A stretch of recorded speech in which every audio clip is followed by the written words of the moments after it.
અરવલ્લી જિલ્લાના મેઘરજમાં બપોરના 3 વાગ્યા પછી બે અલગ અલગ સ્થળોએ જંગલમાં આગ લાગવાની ઘટના સામે આવી હતી.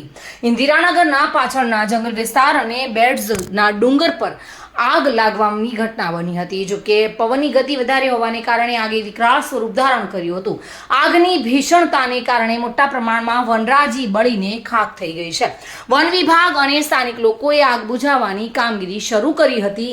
જો કે ઉલ્લેખનીય છે કે છેલ્લા એક સપ્તાહથી જિલ્લાના વિવિધ વિસ્તારોમાં આવા જંગલોમાં આગ લાગવાના બનાવો સામે આવી રહ્યા છે. આ ઘટનામાં આગ લાગવાનું ચોક્કસ કારણ હજુ પણ જાણી શકાયું નથી.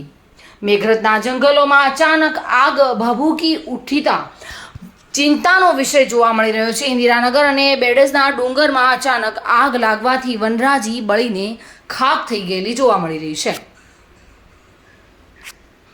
Bureau report, today Gujarati news.